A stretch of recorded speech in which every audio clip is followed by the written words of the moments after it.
Los Angeles. Okay, now that this E-ring has been taken out, the one that was right up here, which holds this in, I'm going to go through the most commonly seen problem with these, and that is two things. Either it will not reject at the end of the record, or the arm gets to close to the end of the record, then just stays in one spot and skips. And that is this here.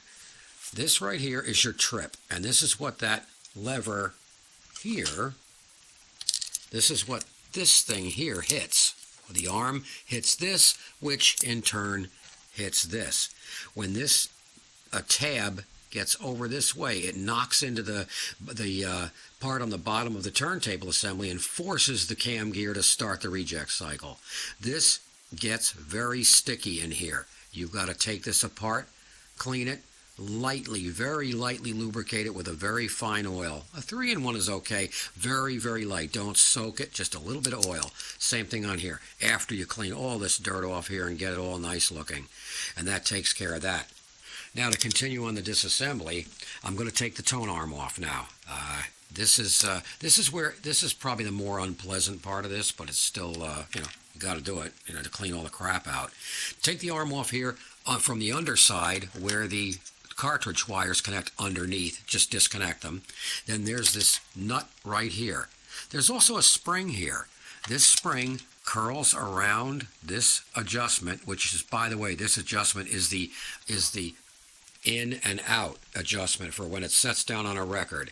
When the arm comes over to play, it will, if it's too far this way or too far that way, that's the screw you adjust, just a tiny bit at a time. But anyway, that curled spring goes around that screw. There's a little notch under the screw head that holds the spring, and then it comes around, and then it latches right to this side right here. If this spring comes off in the following step, don't panic, you can put it back on again. This nut here, you loosen that with a pair of pliers. I have it already finger tight. And then take this nut off, like that. Don't lose anything underneath here. You notice that after the nut, there's a big toothed washer. And I'll try to get that out without losing it. So one good thing, if you do lose a part, these record changers are so common, it's easy to find a replacement part. Now, the arm will, of course, if I had this out of the way, it'd be much better. So we'll do that, put this. Oh boy, what did I... There we go. Anyway, now we're going to try to pull this thing up and out of here.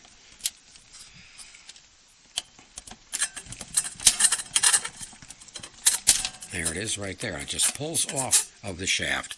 And then there you go. Your arm is out. This is a great time to put a new cartridge in it.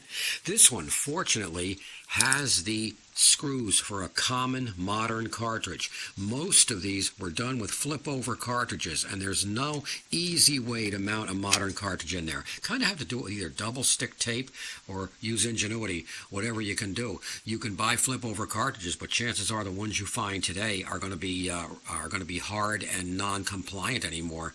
So anyway, all right, so there's the arm off, and now we're ready to take the transmission out, and that'll be the next video.